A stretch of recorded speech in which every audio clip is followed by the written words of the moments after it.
Brian, and then we will hand the torch on over to Tammy to get us started with a really awesome presentation today. So for any of you new on the call, my name is Cassie Coes, and I am the Associate Director of Marketing at Vaco. So I was really excited to start this program with my colleague Brian Henn. Coffee with Consultants is a really great way for all of us to connect on a daily basis to discuss relevant topics and really just to be able to lean on each other during this uncertain and sometimes challenging time. So it's been really, really awesome getting to know some of you who are hopping on these calls regularly, or maybe just joining on days that you find interesting to you. So I'm really, really excited about today's presentation.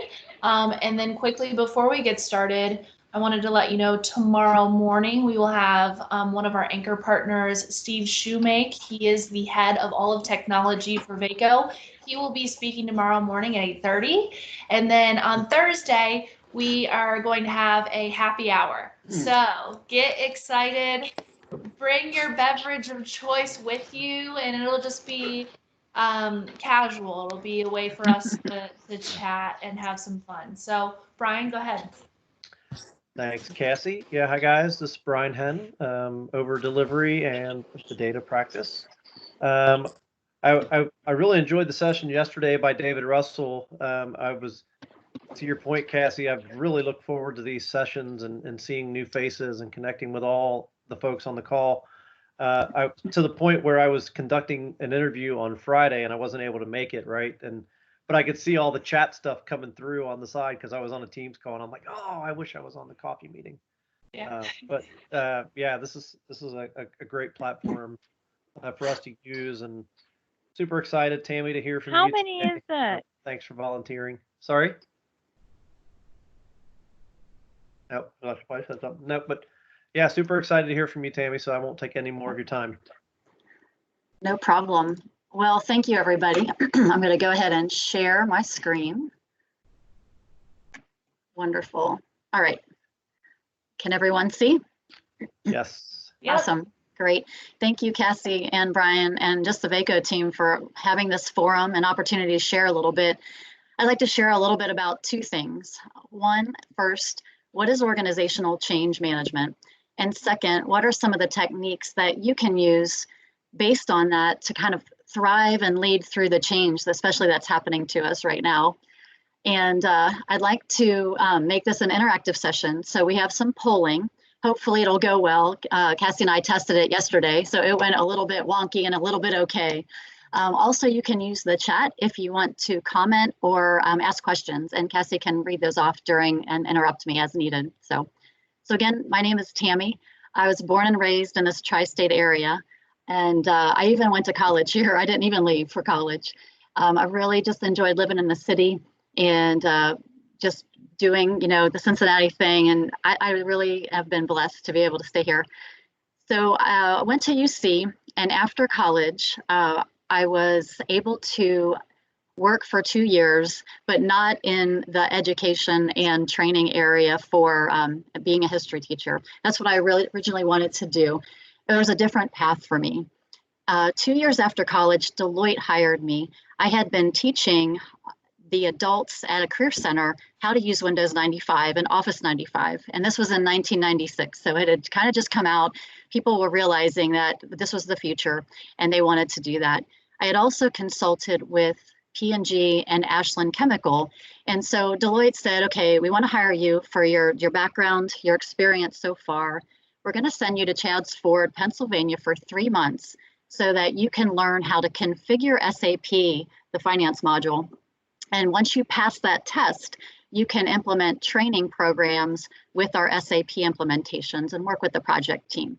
So over the years, I've had a lot of opportunity to work with different industries and been blessed to have so many companies that I've worked with and just learned from, and to do that. Deloitte offered me a great opportunity in the early stages of my career to learn change management, because every project that they did was all around change management and in that context. So have been able to learn a lot about the art and the science of it. I also have some siblings. I'm the oldest of five, and I have two kids, two teenagers. Olivia's 18, and she will stay in Cincinnati also and go to Miami. And then my son is 14, Alex. So that is a little bit about me. I really am excited to share with you about leading and thriving in the change and this disruptive change that we're all experiencing. So Cassie, I'm going to have you, if you would, send the link to the polling, and I'm going to ask our first question. So if you go to the chat, click on the link, oops, and you will see, I want to ask the question about how you feel about disruptive change. When the window opens, you're going to put your name in and then type in your answer. If you are on a phone, that also works. You just have to text and use the instructions on the screen.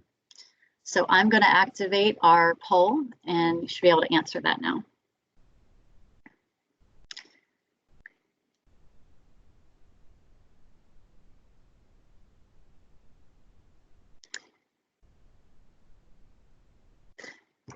All right, we have some answers coming in. Oh, lots of C. That's awesome.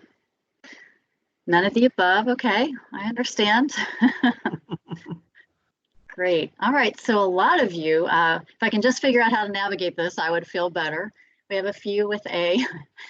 It'll just, if I wait it out, it won't change. It'll go back to normal. Yep. And then being energized, bring on the change. I'm ready for something new. Okay. I'm really excited. It doesn't surprise me to see that a lot of folks are in the C category, because we've been dealing with COVID for what, about 6 weeks about, and it's given us some time to do some adjustments. So based off of that, I wanted to share with you, this is a survey that's qualitative, science-based survey. So when individuals go through change, not of their own choosing, they experience the change curve, is what we call it. And what is the change curve? Well, the history behind this is in the 20th century, a Swiss psychiatrist by the name of Elizabeth Kubler-Ross wanted to answer a question. She wanted to know, how does one cope with traumatic and distressing situations and experiences at work or in your private life? So she studied terminally ill patients. From her research, she developed 5 stages of grief and loss model. This model is actually what we use in change management, and it is called the change curve. So we just use that change curve, and that's the basis of our work. Now, we call it some different things, the different stages. You'll see there's an emotional on the vertical axis, and there is time over time on the bottom. And over time, you experience these emotions when you go through traumatic situations. Now, just as a qualifier, you don't get, you can get stuck in a phase, you can jump backwards in a phase, you can skip a phase, but for the most part, people go through this curve when they're dealing with disruptive change or any changes that they didn't choose to have. And I was speaking with some firefighters recently, and we were talking about they deal with people when they arrive on a scene in the first stage. A lot of times they'll be arriving on a car accident scene, and one has lived and the other has not. You'll see, they see people that are, let's say a couple, one had a heart attack in the home. So they're dealing at the very beginning of this. But it's not just those type of traumatic situations that people go through this. If you go through a divorce, you usually go through these stages. And when you're at work, you go through these stages when they're implementing new technology or new processes. You're nervous about your job. Maybe they're restructuring your whole department. A lot of people worry about losing their job and the stability that is, that gives them. So that's why the change consultants have a job, right? Is they are really working to help people move through this curve. By understanding how people react to grief, we can put plans in place to help that curve move faster, help people move quickly through that for adoption. And acceptance is the last phase, and that is people have adopted new behaviors, and the business now can achieve the results that they set out to do. So now that you kind of have a good foundation of the baseline model and understanding the change management curve, what is it that consultants do in this field? We call it OCM for short. So I'm going to let's see here, go to the next slide. All right, so what does one do? Again, we create a systematic plan of action. It is broken down into 5 categories. Now, consultants call this different things. They name them differently, but ultimately these are the categories. And one is leadership. So we have a plan around leaders and what they do. We have a plan around communications that are tactical. We have a plan for training. Organizational design is around restructures.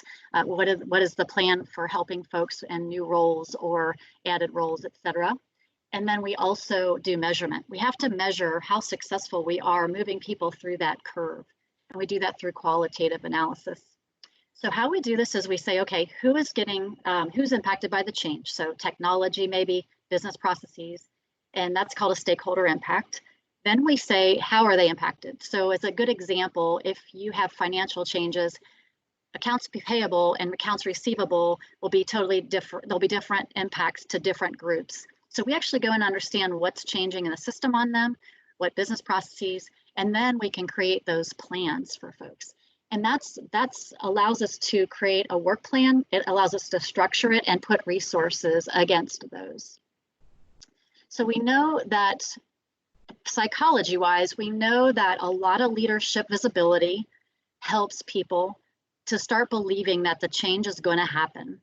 They also like transparency and honesty. So we really work with leaders to build their trust in the teams and the team's trust in them. And that is proven to be a huge win. 70% of projects fail. That has been in all the research based on the lack of visibility with leaders. So that's a big one. When we put communications that are tactical and train folks, most people will respond in either a neutral or a positive way because we're building that trust. And we're hopefully preventing, the goal is to prevent folks from making up their own stories about what's happening. Because when you lack information, you make up stories, and you also will make up the worst possible stories. So the regular communications and leadership team, the leaderships is able to help curb some of that and get people moving through that change curve to where they can start to believe that the change is going to happen. Leaders are aligned. I'm going to get the right training and I'm going to be okay.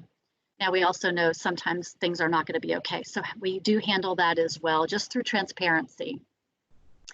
So the second topic I want to talk to you a little bit about, now that we kind of understand the foundational model, the grief curve, the change curves, in other words, and we understand how change consultants come in and look at the project and how they assess it, I'd like to talk really about how does this apply to us individually? How do we apply, let's say, the COVID situation, what are we doing? And we can apply this to any transformational change or disruption. So your work life right now and your home life have like totally mashed up, right? You're learning new ways to work. Companies are really struggling right now to operationalize in a different way. Other companies have gone under already. In the last 6 weeks, small businesses have gone under, people have lost their jobs. So how do you deal with that? And I'm hoping that this survey works. So go back to your polling screen. And we're going to do another survey. And I will share this link one more time for anybody who wasn't maybe on the call initially. So I'm going to share that again. Same link to click. Thank you, Cassie. So what comes to mind when you hear the word survive? So I want you to type in one word. And this is called a word cloud. So as people type in words, they'll show up here. And those words that are mostly repetitive will get larger and larger. If everyone does, okay, so a couple people either put in fight or you put it in twice, thrive. So as these are coming in, again, when you hear the word survive, what word do you think of? Fight, difficulty, rocky, let's see here, winner, okay, difficult, thoughtfulness. All right, this is really, really good. Okay, so the actual definition of the word survive, keep seeing words coming in, this is good, thrive. So that's a great word. The actual definition is continue to live or exist, especially in spite of danger or hardship, okay? So many people are in survival mode. I think we can all agree that that's really where a lot of folks are, is just how do I survive this change? The other thing to know is that we want to thrive, right? So the whole point of this presentation is really, how do we thrive? And so what I'd like to do next is ask you, when you think of the word thrive, so stay with your poll and type in a word when you hear thrive. Okay, there we go. You should be able to do it now.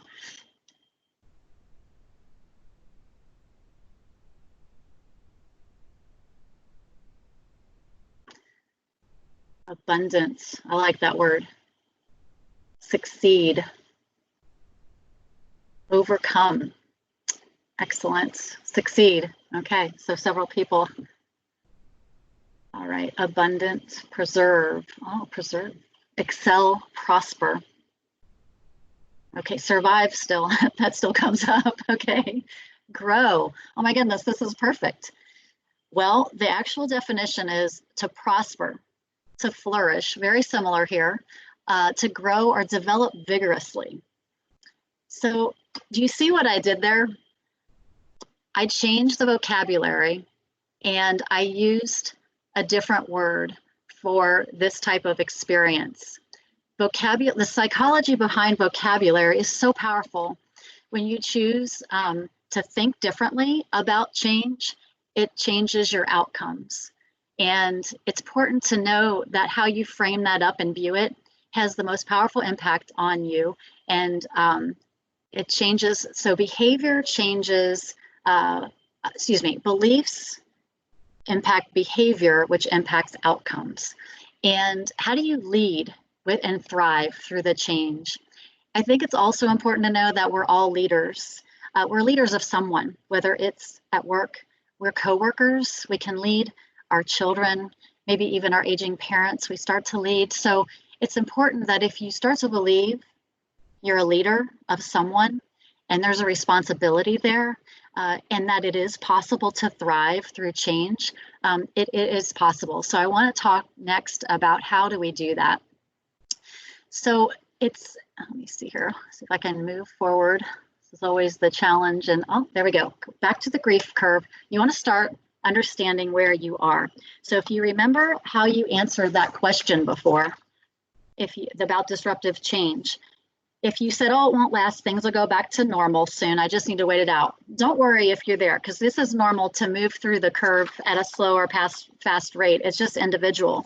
But if you did answer it that way, most likely, you're probably in the first or second phase, which is denial. These are strong words, right? Denial, anger, but your confusion, there's shock, fear. We see a lot of people in fear-based mode out there. Frustration. I hear a lot of frustration right now. What's happening? Why are we doing this? Or I understand it, I don't like it.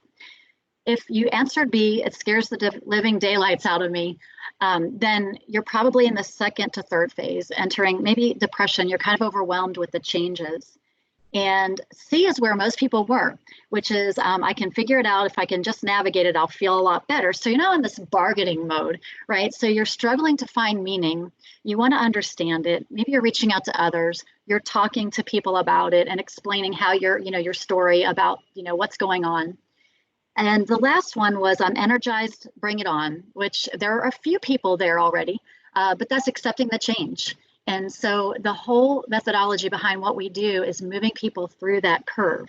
So now that you are familiar with that and where we are, or where you are, excuse me, this is kind of what would be the last piece is these are organized in a phased approach, and it kind of aligns to the curve, first, second, and third. And I usually do things in threes because the psychology behind that is we can't really handle a lot more than that. So it's one thing at a time. And remember that beliefs drive behavior, which drives outcomes. So if we change our belief, which is, let's take a look at the first column.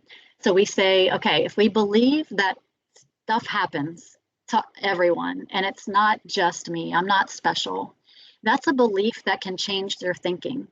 Since most people were in triage mode like 5 weeks ago, and some people still are, the first thing you can do is identify 3 things that you need to be successful just this week. And you can't think very far out, because when you're in that first or second phase of the change curve, you're really just trying to get your arms around what the heck is going on. Once you define that, then what are the barriers to that? It's important to know that and to name it, because if you don't name the barriers, you can't overcome and tame it. So we call it name it to tame it. And then what can we do and apply daily? One is self-care. And so focusing on self-care, it's like put your oxygen mask on before you put someone else's on. It's taking care of yourself. And what is it that helps you do that? If you don't know the answer to that, that's really a key thing, is self-care and understanding what revitalizes you and energizes you and gets you to reset. It helps you get unstuck. And getting stuck in those phases is the worst. You want to move forward as fast as you can, but you don't want to, move where you're in denial and you're moving that fast. It also helps you focus on others. There are other people that you're leading. How do you support them best? Well, you got to take care of yourself. Second is the belief that I must grieve the loss, because there's a loss of something here. There's a loss of different things, but you can't dwell on it. And you can get stuck in the loss and the grieving process. So it's important to know it's healthy to grieve, and you have to move forward. So one of the most powerful things is to build a coalition of like-minded people that are positive. And I would say that probably is the biggest thing that is so important. It has the most power behind it. And the apply daily is levity and humor. If you can laugh at yourself or the situation, it is so important to do that too, because it's contagious and it adds that levity. Just don't make fun of other people, right? Make fun of yourself. And then the last column is the belief that the future is mine to define. And this is more the long-term view. Right now we have time, and you've heard people say this. I'm not telling you anything different, but when you have time, you can think about the future and you can assess, what is it really that I want? Whether it's personal life or work life, what is it I want to do? Be a better father, a better mother? Do I want to pursue something slightly different? Am I happy where I am? And then, what is that one thing I can do to start in that direction? But another powerful apply daily is you have to control your mind share and what you focus on. So being positive, what's possible, the focus there, and what I can control. So you think about a million things in a day, but if you start to gear that toward positive, it's going to have a really different impact on your outcomes, and your outcomes are going to be much, much different than maybe what they have been or what they are. So I'm excited to share this with you. I know we're almost out of time, but I wanted just everyone to know that I do believe you all are leaders, and I do believe that the future is yours to define. And I think that if you just follow some of these simple things, they have a lot of power punch to them. And there's just a few of them, and they're easy to focus on, and you can get started. And so I've always heard this saying, and it sticks with me: never waste a good crisis. And if this is not a crisis that we're all in, I actually don't know what is. So, Cassie, I don't know if there are any questions that came in or comments, but because I can't see them, but I appreciate everyone's time. Definitely. Oh my gosh, Tammy, this has definitely, I think, hit home for me, and probably a little bit, at least, for everyone on this call today. Honestly, just a comment of mine and something that struck a chord with me is you said, creating a coalition of like-minded, positive people. I think that is something that I have felt has been so important for me getting through this. Obviously, there has been a little bit of loss here, right? And maybe it's been different for every single person on this call. I'm sure it's been different for everyone, but I think that it's how you respond and how you come together with maybe some of these positive people, whether they're colleagues or friends or family members. But that really struck a chord with me. So I definitely wanted to call that out. There are a couple of other people who have commented. I don't see any questions currently. But Jen said, so good. Megan, wonderful. Thank you so much. Kathy, excellent presentation. Thank you. Been telling that to people where I am actually working on site. Alicia, great. in part of the acceptance, I've recently heard people talking about what they don't want to let back into their lives post-COVID. So, Wow, that's excellent. yeah, Mm-hmm. a different perspective. And I think, I've definitely thought about that as well. Or maybe some, you mentioned, Tammy, thriving and flourishing or finding new opportunities in a crisis. And I think that a lot of us have and still are learning, maybe some new positive practices to implement into our lives. So let me see what else I've got here. Yep. Great thoughts. Anybody else have any questions or any other thoughts that they want to even unmute themselves and speak to? I would add one thing to the grief cycle, and that's that at least in my experience, when I lost a brother a few years back, and I found it was not linear at all. I mean, you would go from anger to denial to, and it, like in the course of a day, I could go through the whole cycle and be back to where I started. So if you're trying to map yourself out, don't get frustrated with yourself, because you might find it's an iterative process. I like what you said about that, because you have to give yourself a lot of grace and realize other people are going through the same types of things and extend grace to others. What a great point. Yeah, that's great, Dave. Because it's so true. Like you said, you can go through all of those feelings. I mean, I can't even imagine the loss of a loved one, and I'm sorry that you had to experience that. That's got to be so challenging. And this crisis, in my eyes, is small compared to something like that. But I think that we all do. I've been saying to friends, I've been even less of a roller coaster, more like a yo-yo, where it's like real low, real high. Like there's not been sometimes a lot of in between throughout this. And so it is true, lending others grace and being patient and understanding that in a way this is a grieving process, and being able to look at that. I think it's so important in change management to look at that curve and to realize that people are going to go through that, even with changes in the office. Yep. It's such a cool way, and it's not really how I had ever thought about change and implementing new things. In my position, I'm doing that all the time. I was the first local marketing person in Cincinnati, and so I'm constantly trying to push these new things. And sometimes I'm like, why aren't you accepting this? Why are you doing this? Love this. I love this. You love this. But no, it's a process. Yeah. So. No, very good point. Dave, thank you for sharing what you did. Let me ask, I know we're out of time, but just what was the one thing that you did that helped you kind of move forward? Was there anything that stands out to you that helped you move forward? Ooh, wow. Yeah, sure. I mean, I have a lot of siblings, and we circled the wagons kind of thing. When you lost one, I made sure I doubled down with time spent with others, and my, just I made sure the time was spent, and that we didn't we stayed together on it. So I guess that's your point of being like-minded, but we tried to all stay focused on the positives, and this was like 10 years ago, I guess, this year, so it was a while ago. Yeah. Now that I think about it, it's been one of those things that just stick with you for the rest of your life. That's why I say it's a process. Now, I'm definitely in the acceptance phase at this point, but there'll be days sometimes, once a year, where I'll be like, man, and you're like, now you're back to that phase for a day.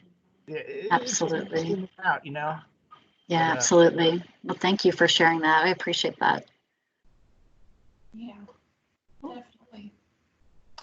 All right. Well, yeah, go ahead. Please speak. I know we're over. I was just going to add on, as I can really attest to how the language is like super important. There's several difficulties that I've been through in my life. And one of the things that I learned is the faster I can go from victim to survivor to thriving, the better I can be to get through that time in my life and just know that it's in all areas. And so recognizing that and just hearing Tammy talk about the language change, I think is huge and something that a lot of people don't even think about of how big of an impact it can have. That's a good point. And, you know, a lot of motivational speakers, some of that's a foundational for what they do. And they're motivational speakers for a reason. And that one piece is a big one.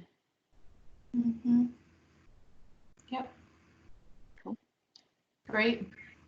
Well, if anybody does have any other questions or comments that come to mind, I'm happy to pass those along, to share those with Tammy. If Tammy wants to get connected, you know, I can definitely make that bridge. But Tammy, this has just been so wonderful, so important and inspirational. I think it's just been really, really great. So I want to thank you for taking your time to present and speak with us today. And I want to thank everybody else for joining us for this call today. Very excited to see you all tomorrow morning. And that's all I got. So thanks so much, guys. Thanks, Cassie. Thanks, everyone. Thanks, everybody. Have a great day, everyone. Bye. Likewise.